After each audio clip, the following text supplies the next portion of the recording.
1 semester of law school. 1 semester of criminal justice. 2 experts. I'm Kristin Pitts. I'm Brandy Egan. Let's go to court. On this episode, I'll talk about a fast food strip search. And I'll be talking about sleepwalking. Ooh, I think I know your case. But just like bits and pieces of it. I don't know a lot of the details, but my case is so good. Yeah, if it's what I'm thinking of, it's crazy. It has to be what you're thinking I'm of. sure. Okay. Does it involve a phone call? Oh, yes. Okay, it's definitely the case that I'm thinking of. All right, here we go. Make sure we're all turned on. Okay. I mean, like the microphone. Whoa! You're going to want to be fully erect for this case.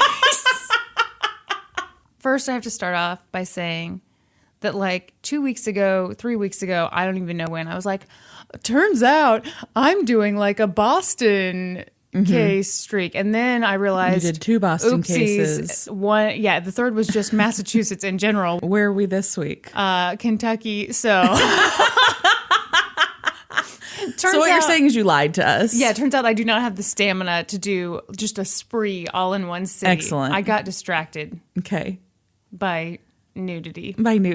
Yeah. Also, big shout out to Andrew Wolfson for the Courier-Journal. His article, A Hoax Most Cruel, was super helpful. Then I went through, and over the years, he's just stuck with this thing. Oh, that's awesome. Like, every time there's an update, that dude is writing for the Courier-Journal about it. Awesome. So, big thank you to him.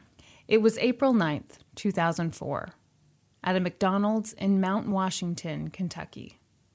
18-year-old high school senior Louise Ogborn had just finished an afternoon shift when her manager was like, hey, so-and-so can't make it for the evening shift. Can you fill in? And Louise was like, yeah, sure, no problem. So Louise had been working for McDonald's for like 4 months at this point, and she took the job because her mom had just lost her job. So she's just this high school senior trying to help out her family. Right. Louise got the McDonald's meal, ate her meal, and then just went right back to work. A little while later, someone made a phone call to the McDonald's. Mm-hmm. And assistant manager Donna Summers picked up the phone. Donna Summers? I knew you were going to die. Donna Summers. Yes. She's fallen on hard times. There was a man on the line. And he said, hey, I'm a police officer. My name is Officer Scott, and I'm investigating a theft that just took place at your McDonald's. By the way, I've got McDonald's corporate on the line, and I've got your store manager, Lisa Siddons, also on the line. Here's the situation.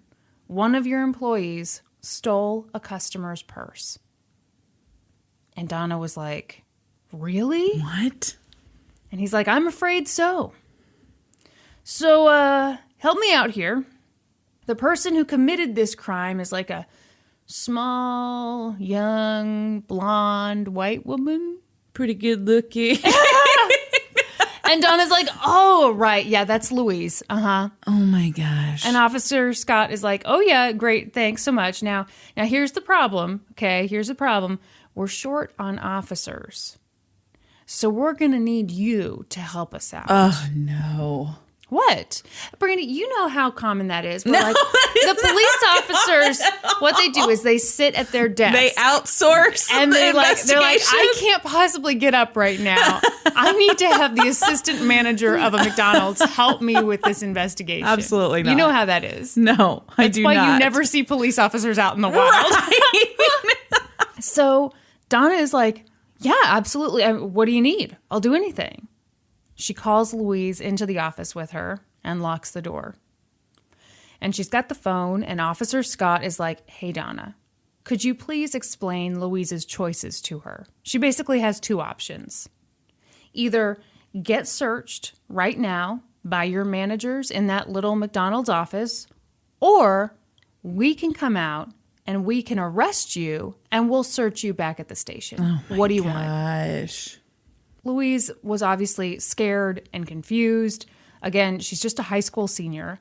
She hadn't stolen anything from anybody, and she didn't want to get arrested. So she was like, okay, well, you can search me here. Yeah. So Officer Scott walks Donna through this search. And, pat her legs down. Okay, pat her arms down. Okay, tell her to take off her shirt, take off her pants. No. Uh-huh. No. He told Donna to get Louise completely naked. Oh, my gosh. And Donna did. Mm-hmm. It was horrible. Louise was scared and embarrassed and traumatized, and her manager was just blindly following orders from a police officer on the phone. Is that like in quotes? Oh, the biggest quotes ever. Font size 72 on the quotes. Donna took all of Louise's clothes, along with her keys and her cell phone and all of her other stuff, and took them out of the office. So she's completely naked in this nasty little McDonald's office. Mm-hmm. Pretty soon, assistant manager Kim Dockery arrived. Some sources said that this other assistant manager was in there the whole time, but I saw one of the lawsuits and it said that she came in later. But at any rate, she comes in, she sees what's happening, and she's like, whoa. What the fuck is happening? Right. So she hands Louise a dirty apron to cover herself. Mm-hmm. And then she left the office and went back to work. None of my business. McDonald's wasn't going to manage itself, Brandy. Don't know what's happening there. Don't care to know. I cannot imagine. But that was her solution. She hands her the dirty apron and then was like, well, better move myself along. Uh-huh. So then Officer Scott was like, Donna, you've been great. Really gone above and beyond here. But I think we need a male presence in the room. What's that now? Oh, you know how when the police outsource their jobs, sometimes they just need that strong male presence. Oh, okay. You know how ladies be. We need a guy in there to supervise this whole thing until police can arrive on the scene. Because we're definitely coming. I'm definitely a real cop. Please don't question anything you're hearing from me. Uh-huh. And Donna was like, sure, no problem. Oh, my gosh. She left the office. And what was Louise like? Louise, again, shaking, traumatized, scared. I saw some of the surveillance footage. Mm-hmm. I mean, this poor girl, goes without saying, the apron and isn't covering enough. No. Yeah. No. Yeah, I've seen Empire Records. I haven't. Well, 2% of our listeners will get that reference. Okay. So Donna left the office and grabbed 27-year-old Jason Bradley, the cook. Uh-huh. What? He was the strong male presence that they needed in there. Brandy, you seem to be questioning all of this. I am, in fact. You know what? I hope a police officer doesn't need your help one day. Jason came into the office, saw Louise there, naked, covered up in this dirty apron, clearly upset, and he got on the phone with Officer Scott. And Officer Scott started giving him all kinds of instructions. Have Louise drop the apron. Have her do this. Have her do that. But Jason was like, no way, man. He left. Good. So he left the office in disgust, and he told Donna, that's a bunch of bullshit. Oh, my gosh. So he knew right away. Right. Are you ready? But he didn't do anything about it. Uh-huh. Louise later was like, he didn't do anything to hurt me. He didn't traumatize me further, but he could have done more. Instead, he just went back to work. Yeah. So what was Donna's reaction to someone hearing that phone call and saying this is bullshit? She got on the phone and she apologized to the police. Her reaction was basically, what's wrong with Jason? Yeah. Yeah, oh my gosh, we're just doing what the police have asked of us. Oh my gosh. So Donna went back on the phone with Officer Scott because she had to do everything herself, obviously. And at this point, Officer Scott said, are you married? What? What? No. What's wrong with He's bird dogging for chicas while he's in the middle of this. Bird dogging. So Donna giggled and she said, no, but I'm engaged. And Officer Scott said, do you trust him? What? And she said, yeah, I do. And he said, okay, I'm going to need you to get him to come down to the McDonald's and supervise Louise while you guys wait for all the police officers to arrive. Who are still on their way, we promise. Yeah, I mean, just like super busy, ton of paperwork. We'd love to be there. We're for sure on our way. But Mount Washington, Kentucky is just huge. And, you know, it takes like 40 minutes to get across Sprawling town. metropolis. Yeah. Population 9,000. Donna said, sure. So she calls her fiance and is like, I'm going to need you to get down here. Yeah. I'm on some official police business. Right. Like I often am. And he's like, what line of work are you in again? Yeah. So the 43-year-old exterminator, Walter, a.k.a. Wes Nix, walks into the office where he was asked to supervise a naked 18-year-old high school student. Oh, my gosh. Donna left the room. Why? Well, you know, she had work to do, and, you know, they had that male presence in there, so, you know. She hands the phone to Walter on her way out. By this point, this whole thing had been going on for 40 minutes. Louise was sobbing.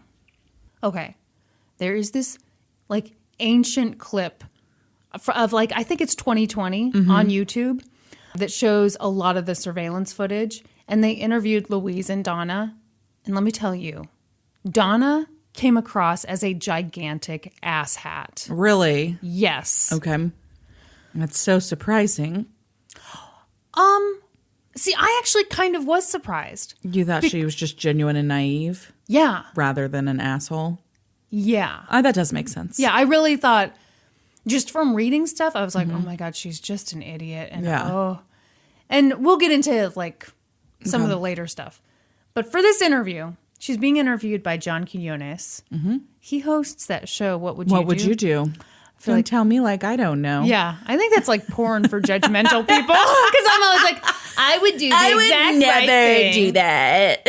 They would have a highlight reel that's just me doing the right thing. So John Quinones says, you see her face. She's pleading. She's crying. She's bawling her eyes out. Donna, she wasn't crying or bawling her eyes out when I was in there. No. And then they cut to a clip of Louise crying in front of Donna and Donna comforting her and hugging her. Here's another transcript of the interview. John, you left this middle-aged man with a naked, frightened Donna. She was covered. John, with an apron. Yeah. Donna, she was completely covered. Okay. This is one of those floor-length, like, turtleneck aprons. Oh, yeah. With sleeves and pant legs. And completely closes in the back. Yeah, she did not come across great at all. It was just Louise and Wes / Walter alone in the office. And Officer Scott... I'm sorry, is his name Wes or Walter? It's annoying because, like, everyone who knows him calls him Wes, but all the newspaper articles and everything call him Walter. Okay. So, like, I'm trying to, you know. I got it. Yeah. I wasn't trying to be an asshole. I just was trying to clarify. You succeeded. Without even trying. You're effortless in that way. Just comes naturally to some people. So Officer Scott started telling Wes to give Louise orders. And he did. Lose the apron. Do jumping jacks. Oh, God. Dance. Oh, God. Yeah. Under the guise of, like, shaking something loose. Oh, I knew you were going to say that. Yeah. Okay, I'll get to it later, how I feel about this Wes character, but, like, come the fuck on. Yeah. Right? Yeah. He ordered Wes to put his fingers into her vagina. Yeah. Again, under the guise of, it's a search. Oh, my God. And he did. And then Officer Scott was like, okay, now sit on his lap and kiss him. And at that point, Louise just adamantly refused. Yeah. She also refused to refer to Wes as sir, which was another thing that the caller demanded. So Officer Scott told Wes to spank her. He hit her for 10 minutes straight and left red welts on her body. Officer Scott said, "Do as I say, or it'll be even worse next time." Oh my God. Next time? Oh yeah, this is going on for a long time. Eventually, he told Wes to tell Louise to perform oral sex on him. By that point, Louise was scared for her life, so she did. Oh no. It's so sad. This is terrible.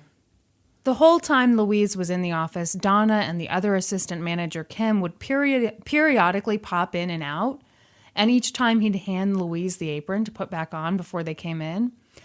But the thing is, in the 2020 clip, there was one where, like, you clearly see Donna comes in and, like, he tosses her the apron. She doesn't have it on yet. So it's, Anyway. Throughout this whole ordeal, Louise begged for the whole thing to stop. She begged for her clothes back, and no one listened. Sorry, my phone just went off. Get it. Everything okay? Yeah, except when Kyla texts me now, I always assume that she's having a baby. Yeah. It was just to say she's listening to the episode today and she's enjoying it. So. Oh, good. Glad to hear it.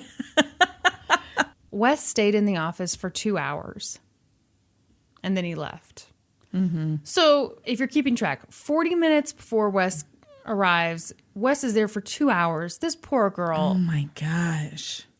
Afterward, he called his best friend and said, "I've done something terribly bad." No shit. Yeah. So with Wes gone, Donna was back in control of Louise. But Officer Scott wanted another man alone in the room with her. Luckily, the McDonald's maintenance man, a 58-year-old man named Tom Sims, was at the restaurant. Great. He wasn't working. He just popped in for some dessert. So Donna was like, "Hey, Tom, I need you to help me out." Tom walked into the office, and he was shocked by what he saw. Here was this girl sobbing, trying to cover herself with this apron. And then he's got this dude on the phone saying, "Get her to drop the apron, then describe her in detail to me." And Tom was like, "No fucking way." Oh my gosh, thank goodness. Tom went to Donna and he said, "Something's not right here. This is a hoax. This cannot be real." Yeah. And Donna was like, "Whoa!" Oh my gosh, Donna. By this point, Louise had been in the office for nearly 3.5 hours. For the first time, Donna started questioning whether this thing was real. She remembered that at the beginning of the call, Officer Scott said that her manager, Lisa Siddons, was on the line. Yeah. So Donna grabbed another phone and called Lisa. Lisa picked up. She was totally groggy and out of it because she'd been asleep. She obviously had not been on the call. She had no idea what was happening. Oh my God. And that's when Donna finally realized, "Oh my God, I've been had." By that point, the caller hung up. Donna immediately started hysterically crying. She begged Louise for forgiveness. Meanwhile, someone dialed *69. Remember those days? Oh, yeah. That's, okay. For those of you that don't. That's when, like, you would get a call and you're like, "I wonder who called me. I wonder what their number is." Pre-caller ID. Yeah. You dial *69. You'd call them back. Yes. Yeah. It cost like 75 cents. Yeah, if you think we were doing that at the Pitts home, you're wrong. I bet DP would be super pissed if you had a bunch of *69s on his phone bill. They dialed *69 to get the caller's number. Then they called the cops. The real cops. And Brandy, you're not going to believe it, but they showed up. Yeah, amazing how that works. They were the type of police officers who, like, show up at the scenes of crimes. Very, very interesting thing. I think they were, like, piloting that in Kentucky at the time. almost immediately, they arrested Wes for sexual assault. Later that night, when Donna watched the surveillance tape and saw what Wes had done, she called off the engagement. McDonald's suspended her, then fired her, because they have a rule that non-employees can't enter the office. That's why they fired her? Do you have a better reason, Brandy? She'd let a non-employee enter the office. Mm-hmm. So, you can't have that. Mm-hmm. That's bad judgment right there. Yeah, sure is. Then they transferred the other assistant manager, Kim, to another store. Police watched the surveillance footage and decided that Donna had done more than just listen to someone she shouldn't have listened to. They charged her with unlawful imprisonment. Meanwhile, Louise was a wreck. Yeah. She developed panic attacks, insomnia, she had constant nightmares, she had severe anxiety and depression. She felt that she couldn't trust anyone, which, who can blame her? No shit. She graduated from high school, but she abandoned her plans to go to the University of Louisville. She'd planned to be pre-med, but she was so full of shame and anxiety that the idea of going off to college was just too much. The police were horrified by this crime. They wanted to hold Wes and Donna responsible for their actions, but that anonymous caller was still out there, and he needed to be caught too. Do you remember any of this stuff now? No. Okay. No, I remembered only details about the actual event. Yeah. Like, I don't think I even knew any of the stuff that happened after. Gotcha. So, Buddy Stump was the one detective in the Mount Washington Police Department. He'd only been on the job for a few weeks, and he was sitting at home watching the Andy Griffith Show. Did he have one arm? I think he had them both. Actually, I know he had them both because I saw a picture of him. He's kind of a no-nonsense type. Okay. Both of his arms squarely on his hips. Excellent. So he'd been at home watching the Andy Griffith Show. He jokingly called them his training tapes. So he gets this call about what happened. He came in, watched the surveillance tape, and he was just furious. He said, "It burned me up that this had happened to an 18-year-old girl." Buddy started investigating and quickly realized that the situation was even worse than he'd originally thought. This hoax wasn't unique.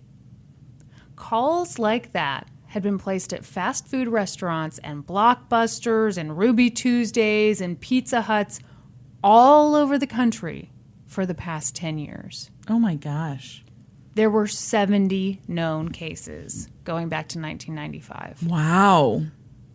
Okay, so they're all disgusting. But likely no one took it as far as this one. Right. Yeah. Well, yeah, I don't think anyone held someone captive for as long, but I'm going to read you just some details of a few of these. Yeah.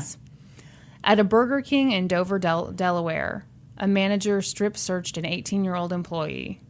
And when the young woman's mom and boyfriend showed up to put a stop to it, the manager fought the mom and boyfriend. It got so bad that the real police showed up. Oh my gosh. This manager was just like, I guess they thought they were really doing the police a huge favor and couldn't have any kind of interference. Yeah. At a McDonald's in Hinesville, Georgia, the caller got a 55-year-old janitor to put his finger in the vagina of a 19-year-old cashier. What the fuck? At a Sonic in Joplin, Missouri, the caller convinced a 16-year-old girl to strip search and perform oral sex on a 21-year-old cook. Oh my gosh. There are so many of these stories. It's nearly impossible to know how many of them there are because a lot of times when people would figure out that they'd been tricked, they were so embarrassed that they wouldn't call the police. Yeah. But when people did call the police would trace the call back to a payphone somewhere, and it was almost always out of state, and they could never identify the caller. And even if they could, a lot of times police weren't totally sure what they'd charge the guy with. In the cases where they did know how they'd charge him, it was usually just a misdemeanor.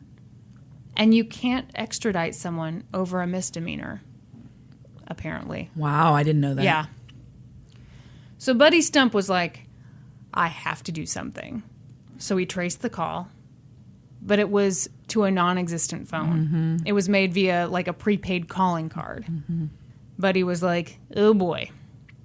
Then he figured out that the call came from Panama City. He did some digging and found out that the biggest seller of prepaid calling cards in Panama City is Walmart, which seems helpful until you figure out that there are 3 Walmarts in Panama City, and Walmart is like the biggest seller of everything. So, I'd call it mildly helpful. So he called police in Panama City to talk about the crime, and another officer there was like, are you familiar with Detective Sergeant Vic Flaherty? He's a guy in Boston who's investigating this caller. Oh, wait, this is part of a Boston series. Never mind. So this caller made like 4 hoax calls to some different Wendy's locations kind of in and around the Boston area. That was a tough one word to come up with. I was trying to say suburbs, but then I was like, the Boston area. Boston area. So this guy's like, maybe you and Vic should team up. Let's talk about Vic. Vic was frustrated. Like Buddy, he'd figured out that his caller bought the prepaid calling card, probably at a Walmart in Panama City. He even kind of figured out which Walmart he'd gone to buy the card. But the thing was, that particular Walmart didn't have surveillance cameras at the registers. They only had them at the entrances and exits. I mean, it was a dead end. Because how many people are coming in and out of Walmart? Right. Yeah. But Vic and Buddy started working together, and they figured out that for whatever reason, when the caller went to buy the calling card for the Mount Washington hoax, he went to a different Walmart than the one he'd been to before. And thank the Lord, this different Walmart had surveillance at the registers. So they go through the surveillance footage, and that's when they spotted a white man with black hair and glasses between 35 and 40 years old. The man purchased a calling card at 3:02 p.m. on April 9th, 2004, just a few hours before the Mount Washington hoax. They were like, excellent. Yeah, that's our dude. Yeah. Then Vic looked through the entrance and exit footage of the other Walmart, where he knew that call had been placed, and they spotted the same guy. He was wearing a black jacket that had white lettering on it. What did it say? It was part of a uniform. What kind of uniform? You're not going to like this. Although maybe it's predictable. It was a uniform for an officer of the Corrections Corporation of America, one of America's private prison companies. Wow. Yeah, just the type of guy you want in charge of people. Yeah. They went to the warden of the local prison, showed the warden the surveillance footage, and the warden was like, oh yeah, that's one of my employees. That's David Stewart. He's one of our guards. Vic immediately went to David. When Vic questioned him, David was like, what? Phone calls? I didn't make any phone calls. Of course. I've never bought a prepaid calling card in my life. But as he said that, he was shaking and sweating profusely. Yeah. Vic was like, do you mind if I just look around your house a bit? And David said, sure.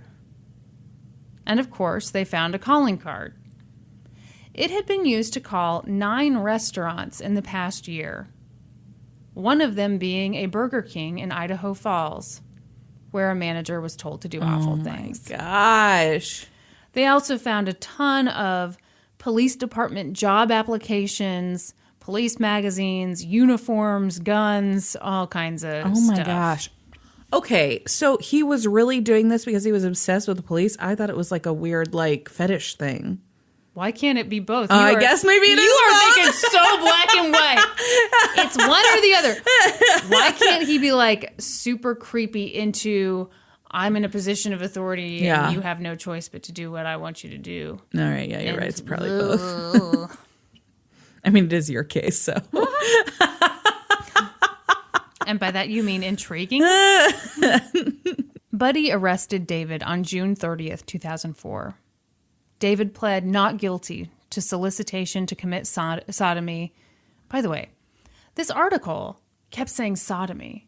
And I was like, oh my God, do I not know what sodomy is? The legal definition of sodomy is different than what you think it is. Well, yeah, I figured that out. But like, I gotta say, Andrew, over the course of time, like as the years go by, he changes it in his articles to oral sodomy. Yes. Which, like, yeah, you gotta change it. Yeah. I'm sorry, but when I hear the first article, you just think butt stuff, right? Well, yeah. Yeah. And I can't remember how he worded it in the first article, but I was just like, my head was spinning because he said something like, she performed sodomy on him. And I was like, whoa, like, what? Wow, I really have a misunderstanding of the human anatomy. I Googled sodomy because I was like, I'm sure it's anal. Yeah, turns out legal definitions don't always. Yeah, okay. Different. Okay, so little lesson for all of us. So David pled not guilty to solicitation to commit sodomy and impersonating a police officer, and soliciting sex abuse and unlawful imprisonment. His trial date was set, and his brother, a retired police officer, posted his bond. All the while, David maintained that he was the victim here. He had a wife of 11 years. He had 5 children. He had worked as a mall security guard and a volunteer sheriff's deputy. He's Paul Blart Mall Cop? I don't know. Is Paul Blart a sex predator? I didn't see the movie. Pretty sure he's not. I think he's hypoglycemic and has a Loch Ness Monster tattoo. Sounds a lot more lighthearted than our buddy David here. He was just a good, hardworking family man who loved positions of authority. Plus, he couldn't have made all those calls. I think he could have. No, he couldn't have because according to his lawyer, Steve Romanez, Romines, Romanez, whatever, David wasn't smart enough to do any of it. Well, why is that now? Is there any evidence to back that up of any kind? I'm sorry, this was clearly a criminal mastermind who did this. Okay. He's, unfortunately, brings me no pleasure. My client's not smart enough to have done any of this. Police were like, really? You're not the guy? Because ever since you got arrested, the calls have stopped. Yeah, haven't been getting completely. any. By this point, the restaurant industry was like communicating. They were like, yeah, no more calls. No more calls. But David's defense attorney was like, no, there have been 2 of those calls since David was arrested. And they were placed by me. Everyone was like, really? Where? Yeah. Can you give us more details? Because that's fascinating. And Steve was like, I don't want to say. Leave me alone. Shut up. I don't want to. So David is slowly rolling toward justice. In the meantime, everyone else involved in all these hoaxes had already gotten theirs. All over the United States, 13 people who were involved in these strip searches were charged with crimes. Of the 13, how many do you think were convicted? I think it's probably low. Okay. 5. Okay, that's a good guess. It was 7. Okay. So when people were acquitted, it was usually because a judge or the jury just felt sorry for them and was like, you know what? They got duped. Yeah. Everyone said they did what they did because they genuinely believed they were helping the police. Afterward, they suffered big consequences. A lot of them got fired. A lot of them got divorced. I mean, this hurt a lot of people. Oh, yeah. But other people were like, I'm sorry. What? They were duped? No way. You would have to be colossally stupid to believe that you had the right to strip search a young girl. Yeah. All because some change went missing? No. One Georgia judge said, basically, yes, these hoaxes were perpetrated by a pervert. But people in management have a responsibility to use some common sense. They bear some responsibility here. Mm-hmm.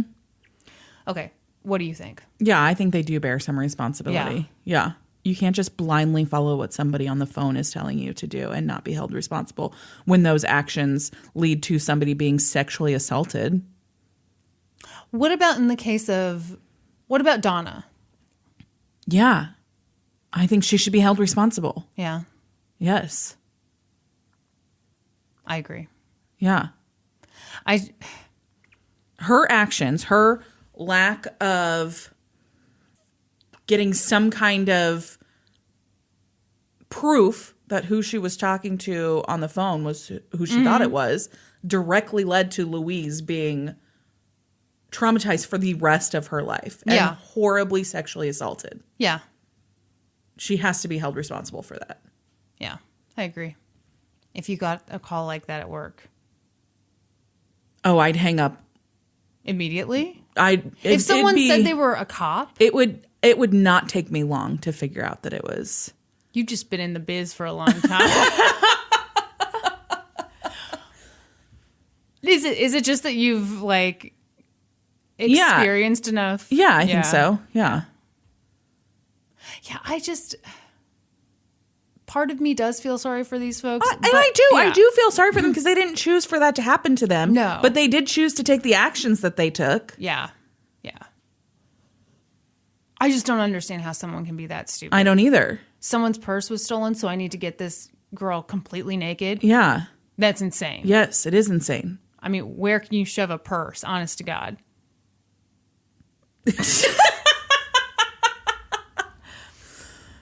There were all these conversations. Things are stretchy, Kristin. You're going to get a nasty infection doing that. Oh, God. So these conversations were happening all over the nation. And Wes, the guy who did all that stuff to Louise, was still facing charges. His trial was getting closer and closer. He faced up to 20 years in prison. Yeah. I'm sorry. He forced her to perform oral sex on him. Yeah. You know that it's not real at that point. Yeah, and you called someone as soon as you left and said, I just did something terrible. Mm-hmm. You knew it wasn't real. Yeah. Ultimately, he pled guilty, and he was sentenced to 5 years in prison. Mm-hmm. Then it was Donna's turn. At first, a judge dismissed the charge against her. Wow. Judge Rebecca Ward basically said, Donna used poor judgment, but she's a victim here too. What she did went way past poor judgment. I completely agree. Completely agree.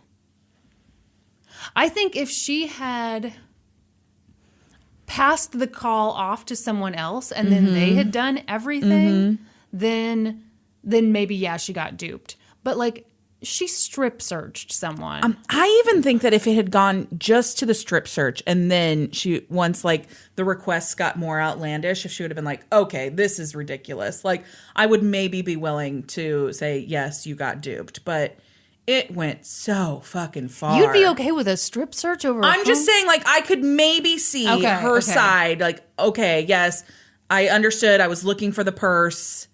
Like, I got that. And then I realized that this was clearly not real. Okay. But as far as it went, there's no way that she just got duped. I just can't believe that. And she was out of the room for... No. Then the judge changed her mind. And Donna headed to trial. Yeah, What? I was reading this like, whoa! I don't know how often that can happen. I can't imagine that it happens real often. No. I'm going to dismiss the charges. Oh, wait, I'm not? Yeah, like, oops, I didn't read the back of the paper. I don't know what. Holy hell. I don't know what that's about. A few weeks after Wes was sentenced to prison, Donna entered an Alford plea. She was given a year of probation. Mm-hmm. So I didn't write this down, but you taught me about the Alford plea with the So an Alford plea says that you are maintaining your innocence, but that you believe the prosecution may have enough evidence to convict you. Which they for sure did. Yes. Finally, it was time for David, a.k.a. Officer Scott's trial.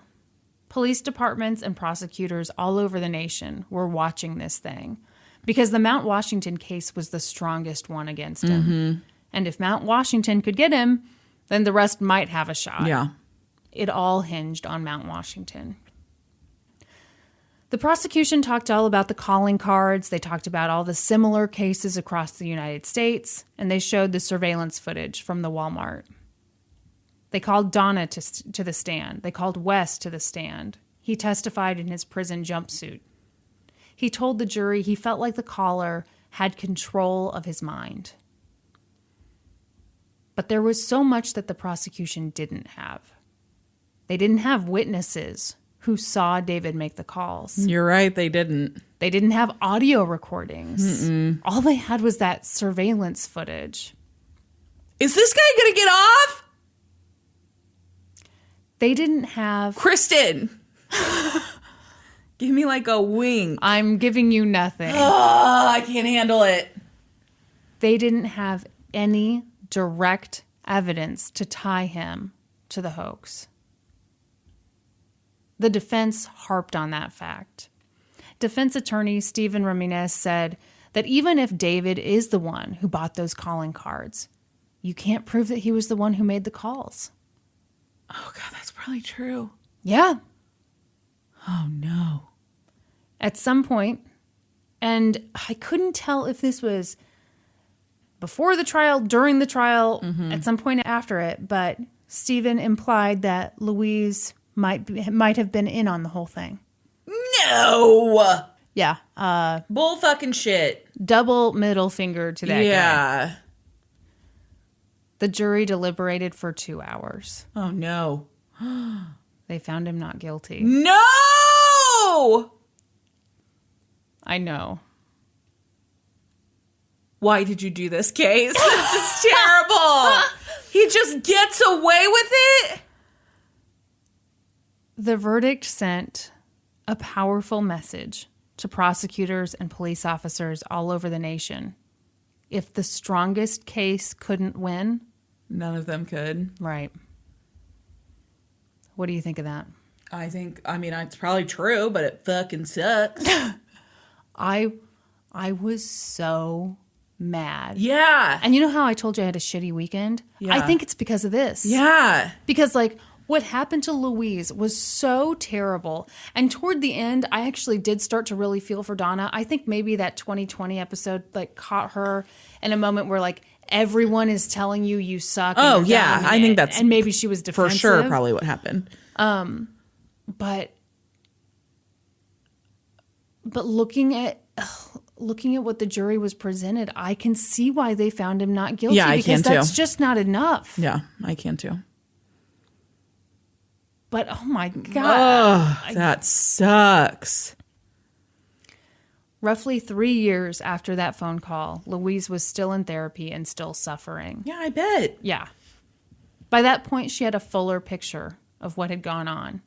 She understood that what had happened to her wasn't some freak thing that couldn't have been predicted. Mm-hmm. Those calls had been going on for 10 years, and McDonald's corporate knew about the calls. She sued McDonald's?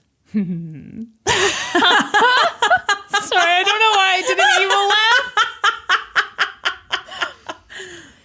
They knew it was a problem, and they knew their employees were at risk. And they didn't do any training or anything or send out a memo to let people know. Let's talk about what they did. Oh, let's.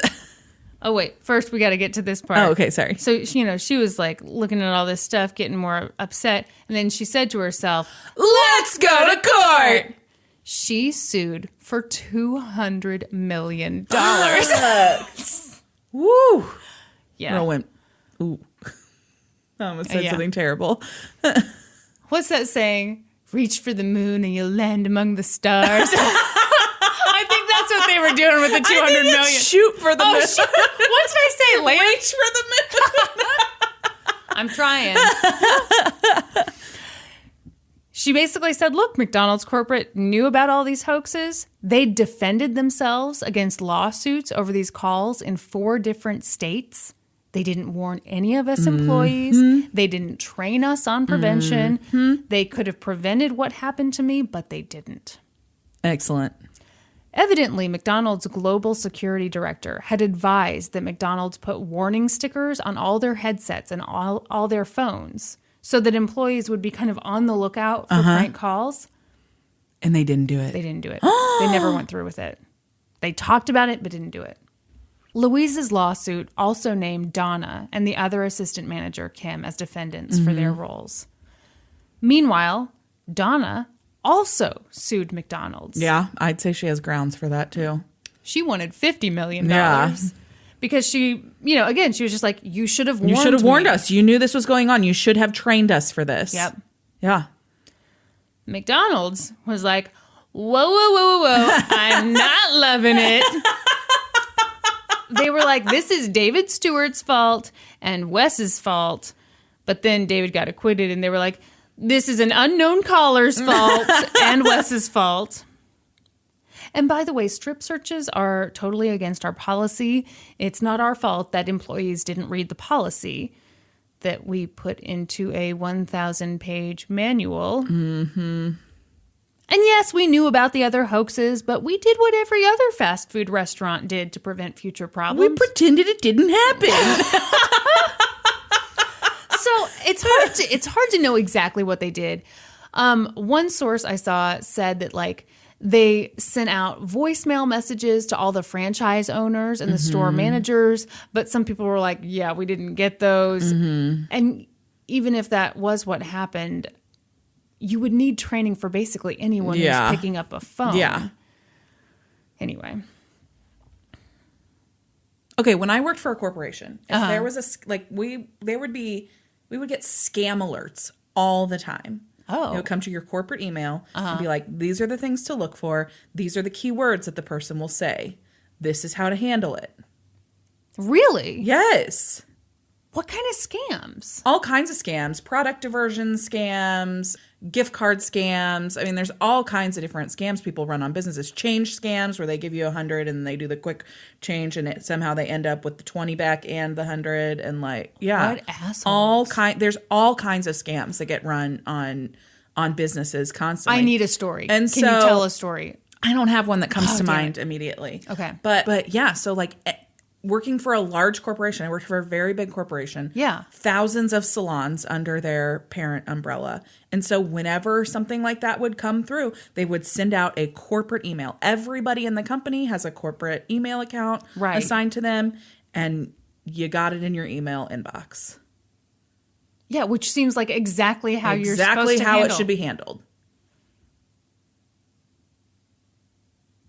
Doesn't seem that tough. And did people actually read these emails? Yeah. Okay. Yeah. Well, then there you go. I mean, because I guess that could be the other argument is, it doesn't get read. But yeah, I think usually if it's an email, not a 1,000-page manual, people will actually read it. And as leadership, we were advised to have the managers print out a hard copy of it and put it in the break room so that everybody can see it in case someone is not accessing their corporate email as often as they should. Right. In case they do the Pony Express thing. Right. Yeah. So McDonald's had just said, we did kind of what everybody else did, maybe more. And so there's this point, I believe that a journalist pressed them on this. And they were like, okay, so what have you done in the time since that Mount Washington call? And McDonald's was like, it'd be inappropriate to discuss in detail specific safety and security measures. Mm-hmm. Inappropriate how? That's what I'm wondering. Inappropriate like a strip search or inappropriate? Inappropriate like a poor girl getting a cavity search in the office of a McDonald's? Yeah. So I read that as nothing. Yeah, we did nothing. We've done nothing. And oopsies, we did not anticipate this question, so I'd rather not answer. Thanks so much. Yeah, it's exactly what that sounds like. Then McDonald's blamed Louise. What? How in the fuck could it possibly be Louise's fault? You think she strip searched herself back there? This is so upsetting. They said that her injuries, if any, were all due to the fact that she didn't figure out that the guy on the phone wasn't a cop. She didn't talk to the guy on the phone. So I guess she was handed the phone every now and then. But yeah, no, she wasn't the one running the show. That's insane. Holy shit. Plus, she could have walked out of the office at any time. No, she couldn't have. Absolutely not. She was naked. Yeah.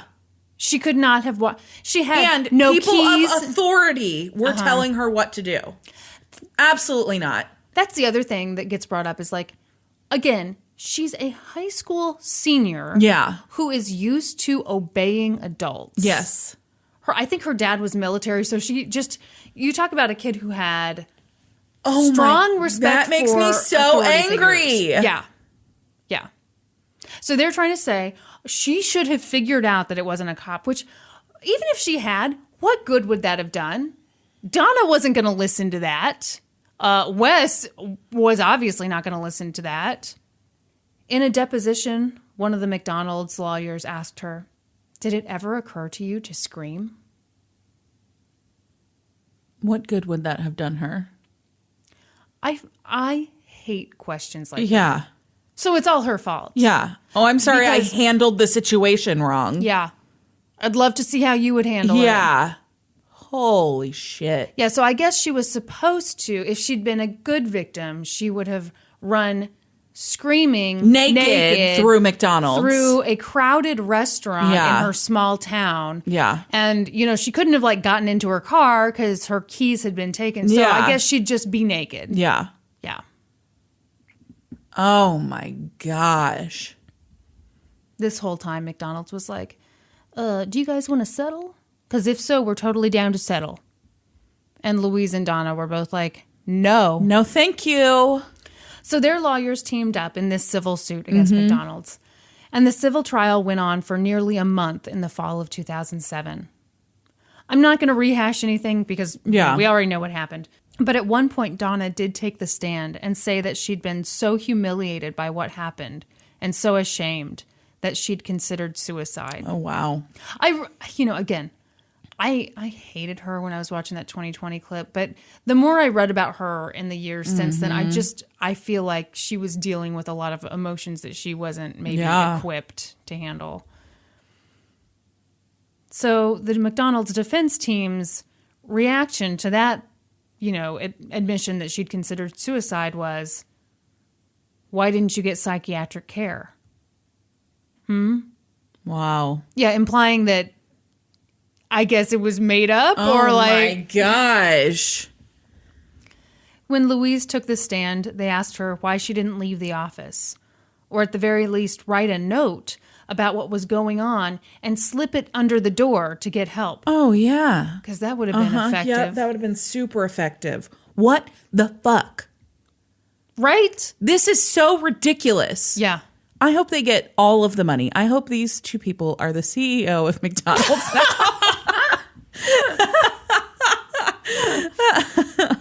They also called in mental health experts who were like, Louise is fine. She seems just fine to us. She's mostly recovered. Everything's cool.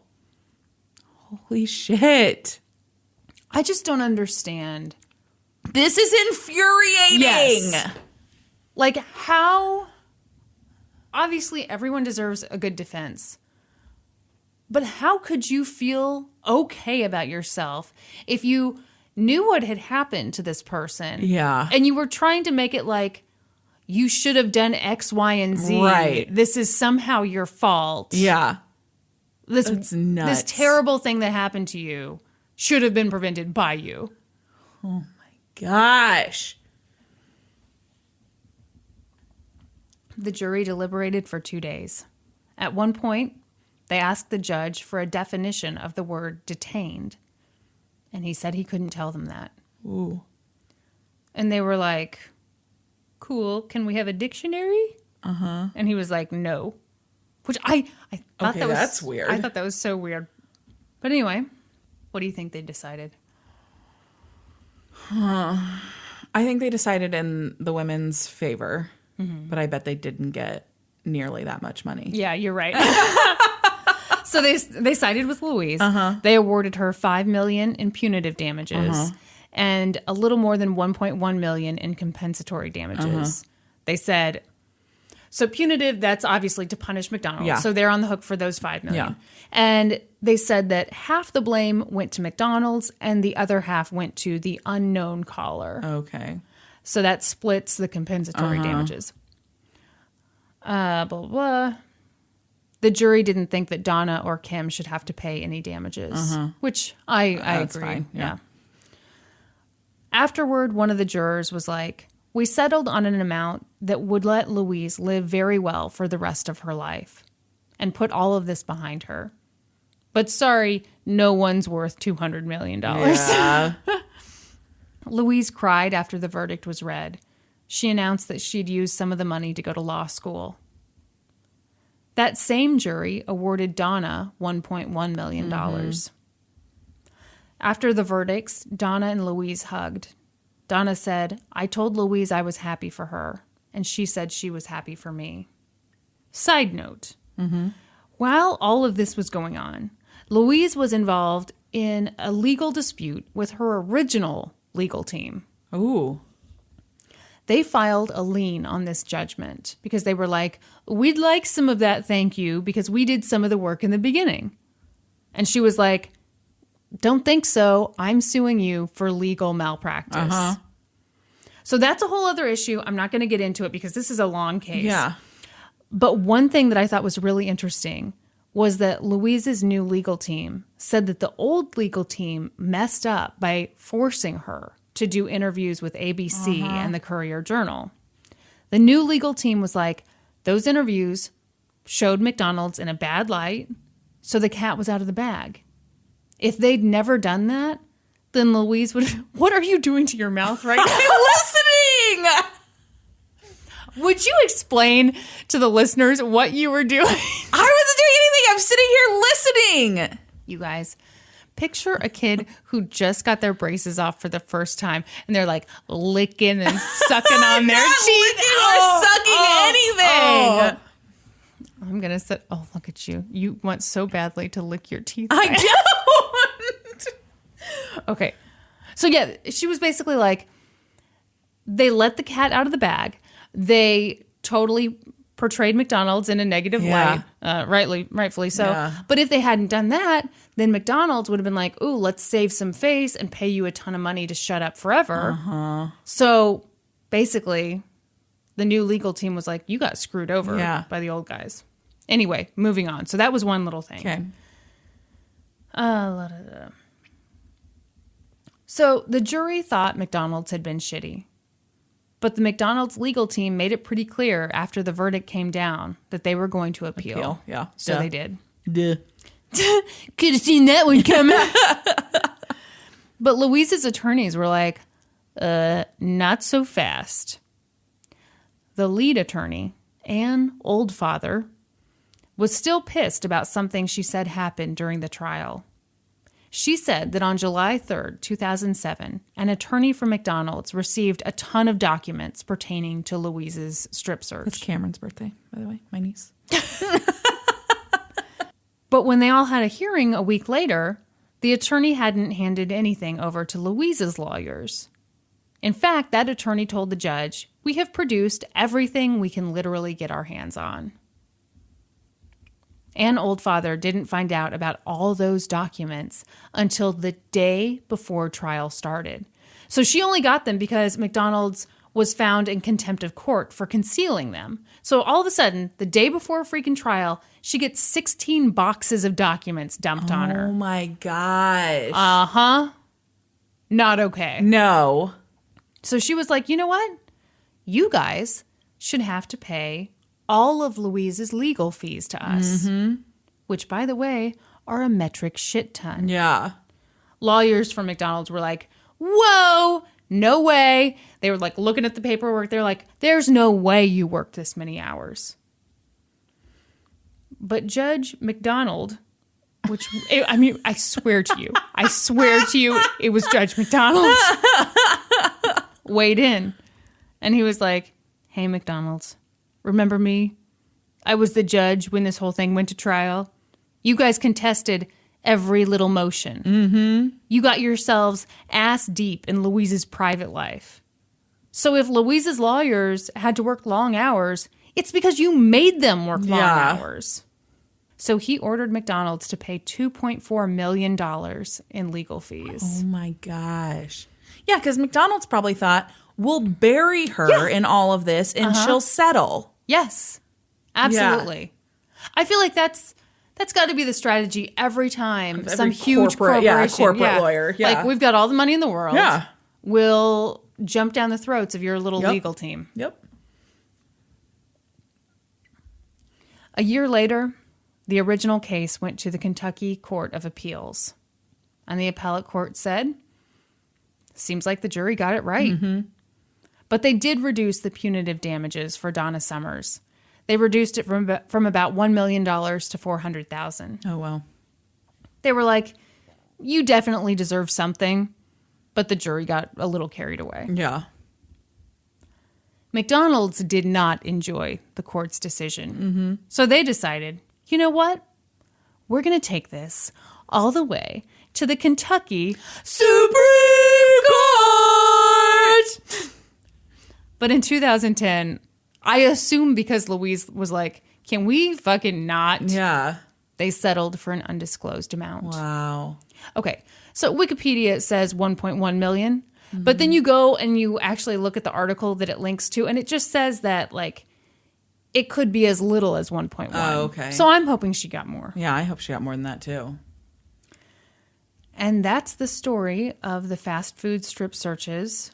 A whole lot of legal drama, a ton of people's lives affected in horrible ways, and the unknown caller has never and probably will never be brought to justice. Oh my gosh. I think they got the right guy, but I think that they didn't prove it.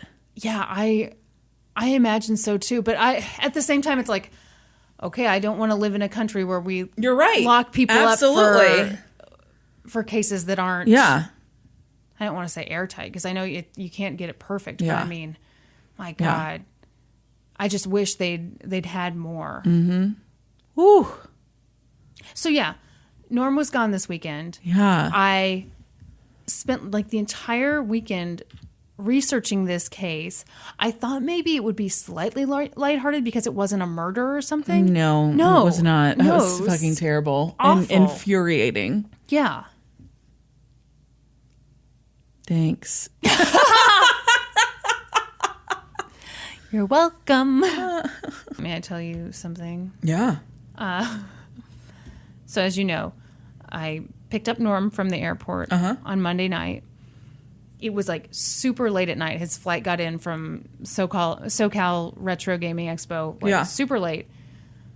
And I was pulling up to the terminal, and I saw him come out of the door. He had his bags. And like, you know, I was just doing the curbside parking. It was kind of a mess. And so I saw him get kind of behind this van, and I was like, God, why is he getting behind the van when he knows he needs to go further down so I can like squeeze in there?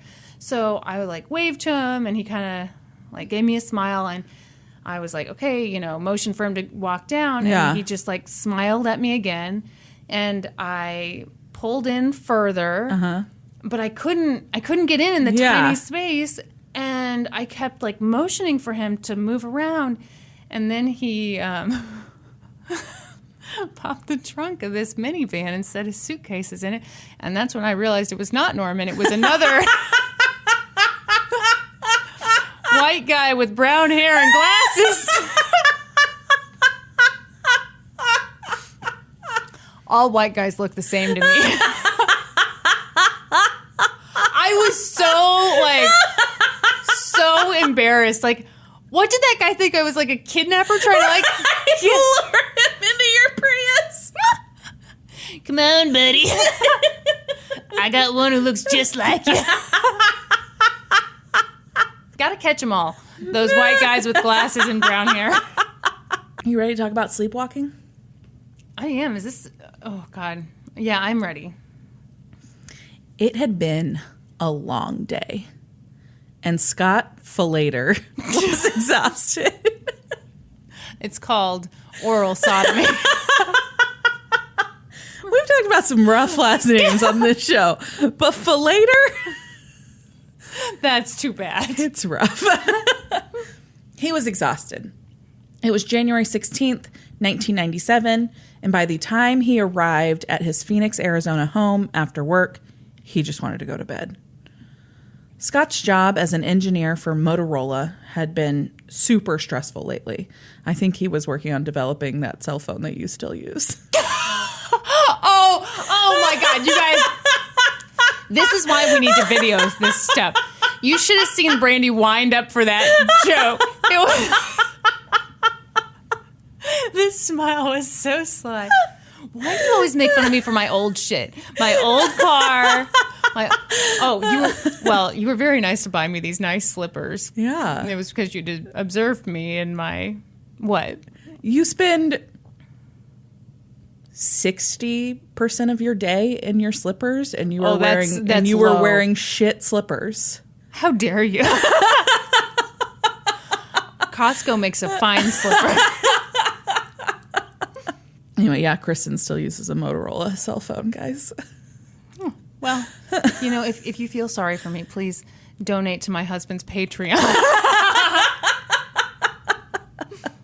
So the job had been super stressful. He hadn't been sleeping well, but Scott was a devoted family man. So instead of arriving home and falling straight into bed, he went in, kissed his wife Yarmila, and said hello to his 2 teenage children. Yarmila Falater. Yarmila Falater. Oh no. It's not great. Okay, this is when I have to... Yeah, you have to stop. You can't make fun of her. Yeah, I just feel like I need to let everyone know. I know my last name is Pitts. I'm aware. Well, I'm not even saying that. Let's not make fun of someone who's about to die. Oh, no. Yeah. Oh, God, I didn't... Oh, no. Falater's way worse than Pitts, by the way. Yeah, I mean, it's not going to win first prize, but it's going to be in there. And so then the family sat down for a nice dinner. After dinner, Scott grabbed some tools and went out back to work on a malfunctioning pump in the family's pool. After tinkering for a while without making much progress, Scott decided he just needed to get some sleep. He'd have to work on this later. When he went inside, Yarmila was in the living room watching ER. He told her goodnight, and that was the last thing he remembered. Now, it was just before 2 o'clock in the morning on January 17th. And Scott Falater found himself sitting in an interrogation room at the Phoenix Police Department, dressed in red pajama pants and a white t-shirt. Veteran police detective John Norman was seated across from him. "You need anything? You cold?" Norman asked Falater. Ignoring the question, Scott said, "If I'm here, I'm afraid that means my wife is dead." Oh, that's the first thing he said? And Detective Norman replied, Yeah. With his answer, Scott began weeping and then buried his face in his hands. "What brought this on?" the detective asked. I don't know. I mean, from what the neighbors say, you guys seemed happy, never fought. And all Scott said back was, I loved her. "So what set this thing off?" the detective asked again. What got it going?" Yeah. And Scott said, "Obviously, you think I did it. I don't know what makes you think that." And he was right. Detective Norman did think he did it. And he had good reason to believe that. The neighbors had seen him do it. Oh, God. He told Scott. But what exactly had the neighbors seen Scott Falater do that night? Sometime after Scott had gone to bed that January night, neighbors heard screams and yelling and dogs barking at the Falater home. Greg Coons, upon hearing the ruckus, had gone outside and looked over his fence into the Falater backyard. He saw Scott attacking Yarmila. But suddenly, he had stopped and walked away. Then, He returned, dressed in different clothing, and now wearing gloves. What? Greg watched as Scott dragged Yarmila to the pool and then gasped in horror as he rolled her body in and held her underneath the surface. Oh, my God. That's when Greg Coombs called 911. Wait, and the neighbor was just, like, watching this? Mm-hmm. The husband just threw, I believe, the wife into the pool. It looks like he's holding her underwater, Coombs told the dispatcher. The dispatcher asked if they were fighting, and Greg said, I don't know. I don't know what the problem is. It's weird. I'm concerned. When police arrived at the Falater home, they went immediately to the backyard, and Yarmila's body was floating in the pool. Oh. There was blood everywhere. Oh. The pool water was red with blood. Oh, no. Yarmila had been stabbed 44 times and then drowned. Oh, my God. Police took Scott into custody, but he claimed he had no recollection of what had happened to his wife. He must have been sleepwalking. I don't know, man. I don't know. The detective balked at Scott's claim that he remembered nothing. Yeah, me too. He was like, all right, Scotty, you claim you don't recall killing your wife, so why don't you tell me what you do remember? And Scott was like, I remember being in bed. I heard the dogs barking and a lot of voices. So I came down and there were police everywhere. You guys were all over me. And the detective is like, you remember more than that. Come on, Scott. What did you guys argue over? Mm-hmm. He's like, nothing. We didn't argue about anything. How did she die? And at this point, Scott still had his head in his hands like this, and he like peeked out between his fingers. No. As the detective answered his question. Are you making this up? No. And the detective said, well, the neighbor says you stabbed her and drug her over to the pool and held her under the water in the pool, and he watched you do it. From what people are telling me about you guys, you spend a lot of time in the church. You're a real quiet family, and this is really out of character. I want to know. You've never murdered each other before. It's like nobody's been murdered in this family before. I just think it's so funny when people say it's real out of character. Like, okay. Right. I guess if you've never seen Abuse, sorry, I just got another text. Yeah. Is it a baby? Is a baby texting you? Oh my gosh. Should we just come out and say, like... Yeah, we're on baby watch. We're on baby watch big time. Yeah. My sister, like... The due date is, like, a week and a half away. Yeah, but it is. When you look at the... You can practically see it crowning when you just look at Kyla. Okay, I have to tell you something really funny and really, really dumb. Okay, let me pull up a text from Kyla. And I'm hoping you don't know about this either, because you have also not had kids. I have not. Okay, so she texted me the other day after her doctor's appointment and gave some details, and the last sentence was, baby's head is at 0 station. Mm. And I thought that was like a funny way of being like, you know, all systems go, you know? Like that kind of thing. Yeah. And so the other day I saw Jay, my brother-in-law, and I was like, hey, you know, sounds like this might be happening soonish. Mm-hmm. And he's like, do you know something I don't? And I was like, well, no, but, you know, it just seems, I don't know. And then he started talking about, like, 0 station, -5. I don't know what those mean. So he's talking, and it was like, all of a sudden, his voice turned into the Charlie Brown teacher voice. Yeah. Like, wah, wah, wah. Yeah. And I realized, 0 station. It's an actual position of the baby. Yeah. Yeah, I was thinking like 0 dark 30.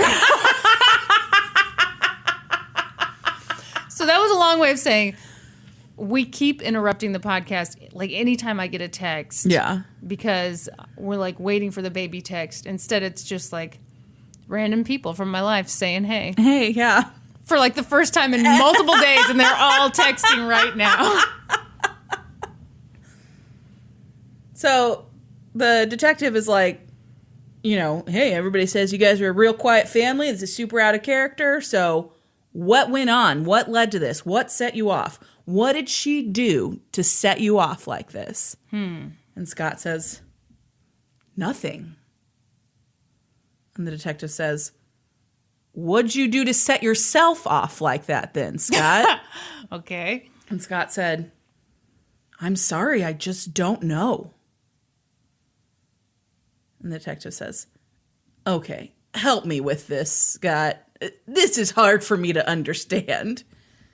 And Scott goes, you can say that again. No. I can't tell when you're serious. He literally said, you can say that again. I don't actually know what tone he said it in, but there's no tone that would be an okay response. Like, does he think he's in a goofy sitcom? Yeah, so he says, you can say that again. And then they cut to commercial. I just don't know. I loved her. Been married to her all of my adult life. She certainly didn't deserve to die. She was a good wife, great mother. So were my kids. What? I think he meant like his kids were also great. You think he was just like so stunned and out of it that now he's like misspeaking and stuff? I guess. And so the detectives keep going. He's like, what went wrong? I'm not, you know, and he just keeps saying nothing went wrong. I love my wife. I love my kids. And then there's like a few moments of silence. Mm-hmm. And then Detective Norman started in again. And he said, well, how'd you get that blood all over you? And Scott looks down and he's like, what blood? And he's like, dude, there's blood all over your neck. And he like motioned, and there's just like blood streaked like all over his neck and stuff.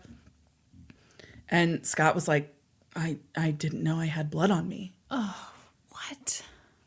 And then the detective pointed to Scott's hands. He had a fresh cut and a fresh bandage on his right hand.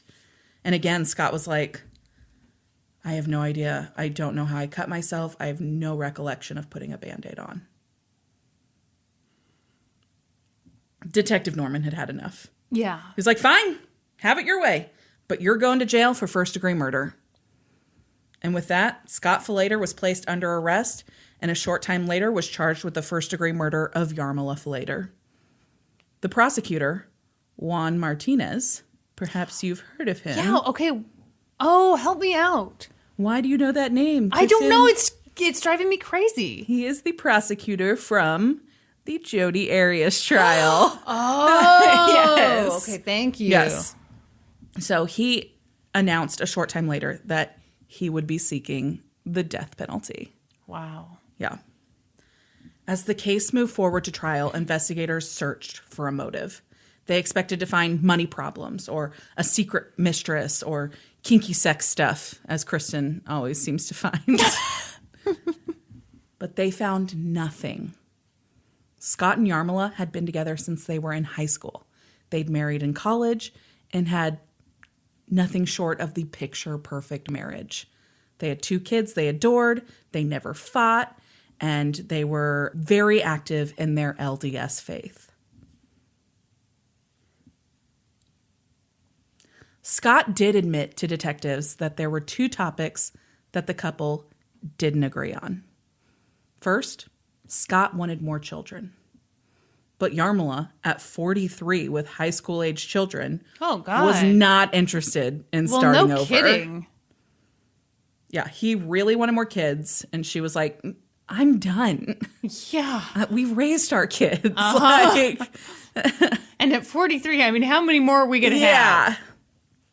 Second, Yarmila thought Scott was too devoted to the LDS church and spent too much time there. And Scott thought Yarmila was withdrawing from her faith. Neither of those added up to a motive, though. No. With no clear motive, investigators turned the focus of the investigation to discrediting Scott's sleepwalking claims. They sent him for 4 days of tests at the Sleep Disorder Service and Research Center. Over the 4 days, experts observed his brain waves, looking for abnormalities consistent with sleepwalking. Only this didn't work out real great for them because experts found those abnormalities. I was going to say that's a real gamble. It is.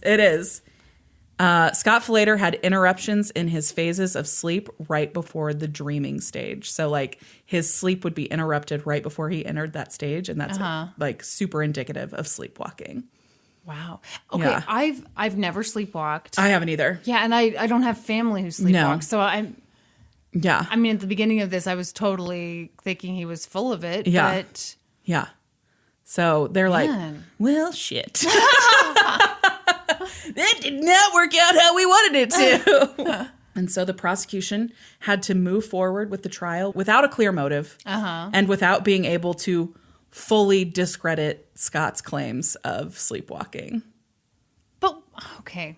What? This is when I don't like the justice system. Because what if you find that evidence and you think, okay, well, then maybe it wasn't first degree. And so maybe we bump it down. Yeah. Like, you don't just charge ahead. They did. Well, I don't think you should. Right? Yeah, they weren't like, oh, let's back it down. We're going to do second degree murder. We're going to drop the death penalty. Oh, no. They were like, full steam ahead. Death penalty, here we come. See, and then it's like, well, what's driving you guys? It's not the need for justice. Yeah. Well, we know, based on Jodi Arias, maybe we don't know. Maybe not everybody knows because I'm about to cover that case. Really? But, I've heard that before. I am going to cover it, and very soon. But we know that Juan Martinez is a big fan of the death penalty. Is that a spoiler? Yeah. But only if you've never heard of the Jodi Arias case ever would that be a spoiler. So they're like, great, we'll figure out another way to prove premeditation and to prove that he was not sleepwalking. Okay. So the 6-week trial began in May of 1999 with the prosecution contending that Scott was not sleepwalking at all and that this was a premeditated attack. So during his opening statements, Juan Martinez told the jury that this could not have been sleepwalking because after he committed the murder, he had the forethought or the mental awareness to take his clothes off, put them in a plastic container along with the knife that he used to stab her, and then hide that container in the spare tire well of the trunk of his car. Whoa. Yes. Okay. What do you think about that? Well, it makes me want to know more about sleepwalking. Right. Because I want to understand. Yeah. I mean, why is that so implausible when killing someone isn't? I don't know. Maybe it's not implausible. Well, yeah, that's what I'm saying. Maybe there's a sleep expert who says that that's totally normal behavior. Okay, continue. So also during his opening statements, Juan Martinez said that he would produce a witness that would prove that this was all a plan from the beginning. Really? And that yes, perhaps Scott Falater is a sleepwalker. But when he was working at Motorola, he had a conversation with a witness who would testify at trial about a case from the 80s where a Canadian man killed his mother-in-law and was acquitted of the crime because he did it while he was sleepwalking. Is this one of those things where he says, I'm going to bring a witness who's going to do this magical stuff, and then the witness never shows up? Yep. So he told the jury that and then never produced that witness. Why? I don't know. Did the person never exist? I don't know. Okay. But yeah, he totally laid this out. Yes, there was this man in 1987 in Canada who murdered his mother-in-law, and they went to trial and blah, blah, blah, and he was acquitted because it was proven that he was sleepwalking. You shouldn't be allowed to say all this. And Scott Falater knew all about this case because he had an in-depth conversation about it with a woman he worked with at Motorola, and I will bring her to this courtroom, and I will have her tell you that herself. Only he never did. She never came. That's insane. So there's no way to know if that conversation ever took place. That's bullshit. But he told the jury about it. That mistrial. Right? That's insane. Isn't it insane? I think it's insane. So that's my biggest problem with this whole case. Well, yeah. Is that he promised this witness and then for whatever reason, never produced that witness. But that would not be the detail that this case would hinge on. It would hinge largely on contradictory expert testimony. So the defense called psychologist Rosalind Cartwright to testify about sleepwalking. So she had actually been involved in his testing when he spent those 4 days at the Sleep Research Center. Gotcha. And she completely believed in Scott Falater's innocence. And she testified that sleepwalkers have committed all kinds of senseless acts during a sleepwalking event. There's instances of them destroying their own property, destroying their own furniture, cooking, preparing entire meals and eating them and cleaning up, using sharp instruments to do that. Even instances of people injuring their own bodies, like putting their fist through a glass window. All kinds of crazy things that there are records of people doing under sleepwalking events. Wow. So her theory that she testified to was that Scott, while sleepwalking, had gone out to the pool to work on that malfunctioning pump. Uh-huh. Did I say go out to the pool? Or did I say go out to the tool? I think you said pool. Either way, he went out to the pool, he grabbed some tools, and he was in his sleepwalking state working on that malfunctioning pump. It had been the last thing he went, right? Like a fool. Sorry. It had been the last thing that he'd done before he'd gone to bed.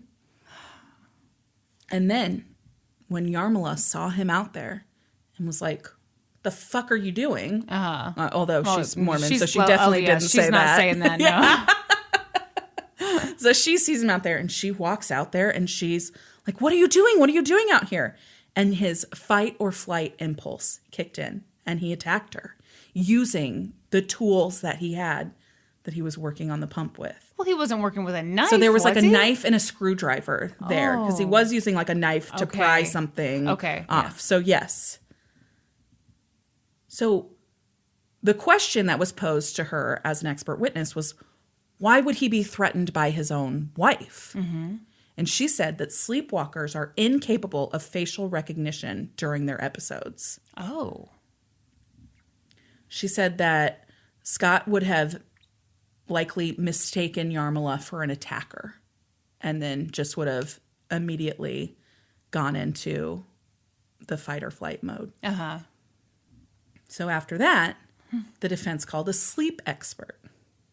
And this sleep expert offered testimony about that clothing that he put in the wheel well of his car. Yes. So he said because Scott often kept an extra set of clothing in his car, he said it was for yard work. I think Scott testified that it was for the gym. I don't know. There's some confusion about why there was clothing in his car. But that because since he did that regularly, it is not outside of the realm of belief that he could have taken those clothes to his car in this sleepwalking state and that it was not an intentional way to hide evidence. But did he always put his gym clothes in the wheel well? I fucking doubt it. Exactly. Nor did he wrap up murder weapons with them. I mean, yeah, no. I don't buy it. And neither did Juan Martinez. Ooh. So Juan Martinez, the prosecutor, called another sleep disorder expert to basically contradict everything that these two had presented. So he called Mark Pressman, and he testified that Yarmila's screams of pain and that the dog's barking would have brought him out of his sleepwalking state. Yeah, wouldn't it? There's no way he would have stayed in that state long enough to do all of this with all of that going on. And there was another bit of evidence that the neighbor testified to, that he heard Scott Falater call the dog by name when it was barking. And this Mark Pressman testified that would not have been able to happen if he was truly in a sleepwalking state. He would not have been able to call the dog by name or recognize that it was his dog that was making those noises. Blindness? Yes. Weird. Yeah. So just completely contradictory testimony by these experts. I hate this. What is a jury supposed to do with this? What are you supposed to do? Who do you believe? See, that's so scary because then for me, it would come down to subjective factors like, exactly. I like guy number one's tie and the way he talked. Yeah. Right. So this Mark Pressman also testified that a sleepwalker can't create new memories during a sleepwalking episode. So he said that Scott's recognition of the need to conceal that evidence proves that he was not in a sleepwalking state. So you can only do stuff you've done before. Yes. What if he's murdered a ton of people? Exactly. That's interesting. Yeah.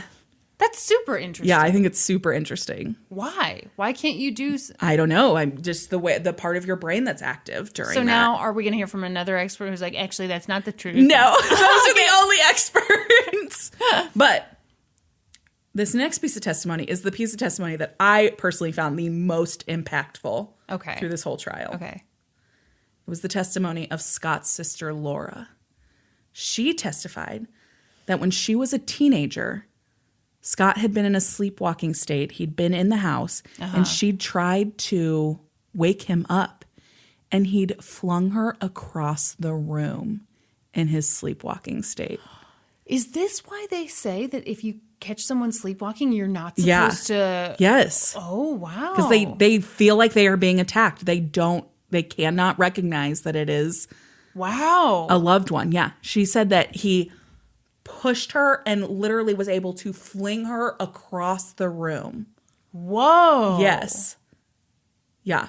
So it's like that super strength adrenaline stuff too. Yeah, if you really think you're being attacked. I think that's some pretty big evidence. Okay, here's a theory. Mm-hmm. What if he killed her because he thought he was being attacked? Mm-hmm. He was sleepwalking the whole time. Then he snaps out of it, realizes what happened, and then he goes and hides the evidence. Right. Fully awake. Yeah. I think that's possible. Huh. Still not first-degree murder. No, it wouldn't be first-degree murder. The last person to take the stand at Scott Falater's trial was... Scott Falater? Scott Falater. Ugh, not a great idea. He said that he was as devastated as anyone else when he'd learned what he'd done. Because through it all, he'd been sleepwalking. Personally, it's something that's going to haunt me forever, Falater testified. Through tears, he told jurors that the two of them were soulmates since high school. They had a loving marriage and had pledged to be together throughout eternity. There is no way I could do that to her, not intentionally, said Falater. I loved her. I don't know what I would do without her. So after six weeks of testimony, the jury deliberated for 8 hours. What do you think they found? God, I don't know. I think they probably went guilty. So in his closing arguments, Juan Martinez told the jury that he believed that this had all been a plan, much like he said in his opening statements, that his plan was to murder her, conceal the weapons, go to bed, have the children find her in the backyard in the morning and think that it had been some stranger who had attacked her. It had been some kind of home invasion, something. But that the neighbor seeing it had interrupted that plan. but that he'd always had the sleepwalking defense like as a backup plan. Like if that doesn't work out, I can fall back on this sleepwalking defense. Okay. That's not a bad closing argument. I don't think it's a bad closing argument either. I think I would lean toward guilty. I think that's what the jury did. Yep. The jury found him guilty of first-degree murder. Yeah. What do you think? I just don't know. I know. It's part of me is like, if they could have produced that witness who was like, yes, this is a conversation that I had with him. He knew all about this Canadian guy who got off by offering this sleepwalking. I think I maybe would have been more inclined to... yeah, that would have done it. That would have done it for me. Absolutely. Yeah. But I have questions. Yeah. So they found him guilty of first-degree murder, which meant that they moved forward with the death penalty phase. Oh, God. Yeah. So during the penalty phase, both of the children spoke in court, and they asked the judge for leniency. Yeah. How old were the kids? Like 15 and 18 when it happened. God. So they're like 17 and 20 during the trial. Yeah, they don't want to lose both their parents. No, and that's what they said. They're like, please don't take our father away from us. He was a great man. He's always been a great father. Please don't make us lose both of our parents. And Yarmila's mother spoke during the penalty phase too. And she said that she couldn't handle her grandchildren losing both of their parents. Yes. And that she believes that Scott needs to still be in their lives, but behind prison bars. Yeah. So what do you think the judge did? I don't know. If I were a judge, well, obviously I'd say no to the death penalty. I would hope they would respect the wishes of the victim's mother. Yeah. And the children, they're victims in it too. Absolutely. But you never know. Some judges just are real thrilled to send someone to death row. I think, did they kill him? They sentenced him to life in prison without the possibility of parole. Good. Yeah. So he appealed his sentence, and ultimately the appeals court upheld his conviction and his sentence, but they released the opinion on it on the 5-year anniversary of Yarmila's death. Really? Like, tell me that's not an act. Like, that was... You love your I poetic love justice. poetic justice. I love it. So ultimately, I still have no idea how I feel about this case. Yeah. I think it maybe is possible that he was doing it while he was sleepwalking. Yeah, I agree. It's possible. Yeah. I just wish I knew more about sleepwalking. Yeah. And I hate it when expert testimony conflicts because... Yeah. Who are you supposed to believe? Yeah. Yeah. Yeah.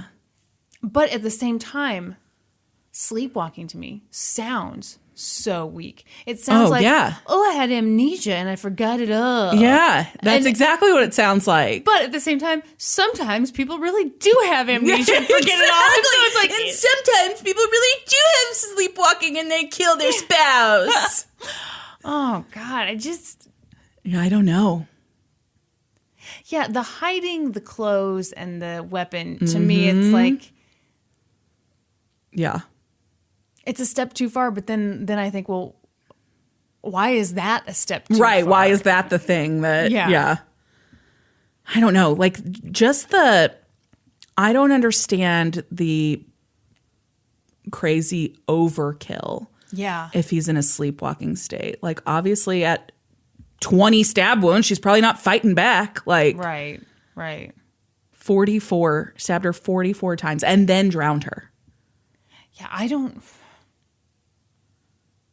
And no motive. They could never find... Never found a motive. There was no money problems. The house wasn't secretly getting foreclosed on. Like, there appeared to be no problems.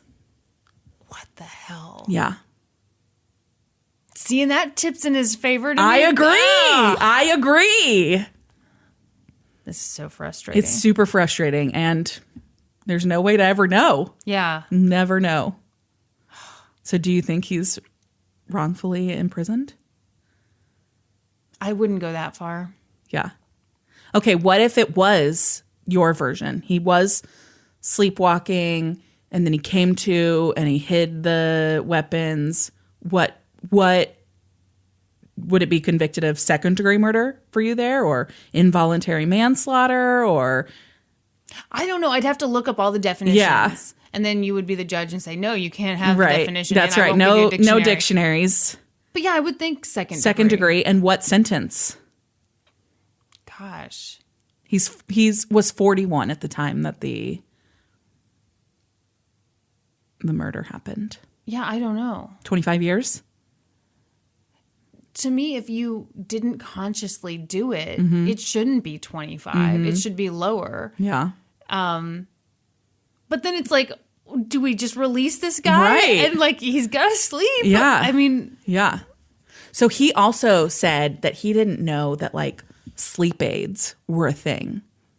Like he didn't know that there was sleeping medication that he could take that would allow him to have a regular sleep cycle. Really? Yeah, because he would often sleep for only like 2 hours at a time. Yeah. And then he would be like in sleep deprivation because you have to complete REM sleep to like have a full sleep cycle. Yeah. So but because for whatever reason, I don't know if it's because of his faith or whatever, he didn't know that like Ambien existed. Well, Ambien makes you say racist things. We all know that. That's why he didn't take it. And it also can make you sleepwalk. So can a sleepwalker take Ambien? I mean, you wouldn't want to, right? I don't know. Oh, man, the whole can of worms.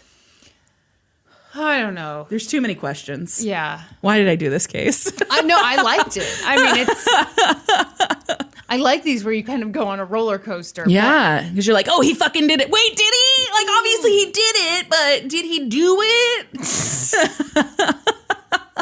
I like you, but I don't like right. you. Huh. Yeah, I don't know. I don't know how to feel about it. I don't feel good about it either I don't way. feel good about it either way either. And I feel terrible for the kids. Yeah. Yeah. Because even though they didn't put him to death, he's not really in their and, lives. And their yeah. mom is gone. Yeah. In a terrible way. Yeah. Ugh. Well. You're welcome. I brought us down and you brought us down even further. Hey, we have a case update. Go for it. Nick Godejohn. Perhaps you remember Nick Godejohn as the man who masturbated in McDonald's for 9 hours. Terrible things happen in McDonald's. He was at the end of 2018, I think November or December of 2018, he was found guilty of first-degree murder of Dee Dee Blanchard. Mm-hmm. And just this week, he was sentenced to life in prison. Yep. How do you feel about that? I mean, I think that seems about right. Yeah, it's probably, yeah.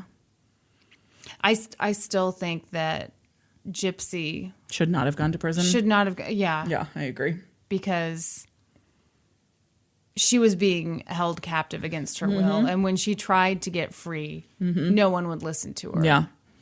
Yeah. And I'm sorry, but the doctors didn't step up like they should have. No, I totally agree. So, yeah, that was a crazy case. That was a crazy case. Ugh. Well, let me check my show notes here. Oh, yes, it seems that you owe me an apology. Over what? I refuse. Perhaps a show recommendation that I gave you last week that you turned your nose up at. Okay. Okay, hold on. Let me get ready for it. What would you like to say to me, Kristin? Okay. So last week you recommended that I watch Abducted in Plain Sight. I sure did. And you were like, it's got a 60% on Rotten Tomatoes. Nobody likes this. Gross. Hey, you need to look a lot cuter when you do an impression of me. So I did watch it. Uh-huh. I should say I was hanging out with Kyla, and Kyla was like, hey, you watching any new shows? And I was like, Brandy wants me to watch some show called Abducted in Plain Sight. And she was like, I want you to watch that show. I told you months ago to watch that thing. Okay, so it's this documentary. I started watching it. It was very good. Oh, yeah, it was excellent. It's on Netflix. Now, I don't like the reenactments they do. Yeah. Not a fan. Not a fan of those either. But the story itself. let's listen to the tape. I said, Let me listen back. Yes, I said your brain would turn to jelly while you were watching it. Did it? It did. I know! It absolutely did. Because, okay, I wouldn't give just enough. Just enough. That's fine, yeah. It's the story of this woman who was abducted when she was a child.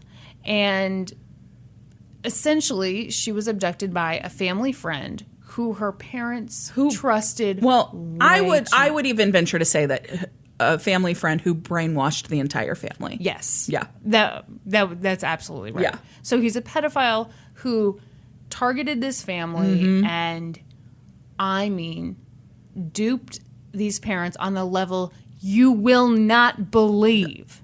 Legit. When I say your brain will turn to jelly, like they interviewed the FBI agent who was involved in this, and that guy, you just could tell he wanted to take his shoes off and throw them at both the parents. Yes. Yeah, so I was texting you. I was texting Kyla. Like, oh my God, I'm 15 minutes in. This just happened. What the hell?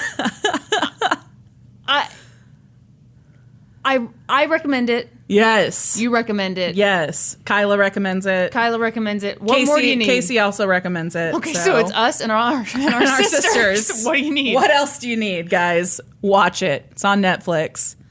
I was about to say you won't regret it. You might, but... Well, I don't think you will. I mean, it's so interesting, but it is just... It's very frustrating.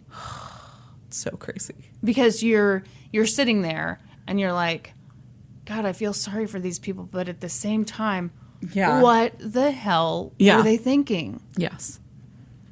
Is that it for your show notes? No, I've got one more. Oh, damn it. Okay, go ahead. Someone made a show about us, Kristin. What? Okay, it might not technically be about us, but there's this new show that I've been watching on Hulu. And one of the girls at the salon recommended to me. So...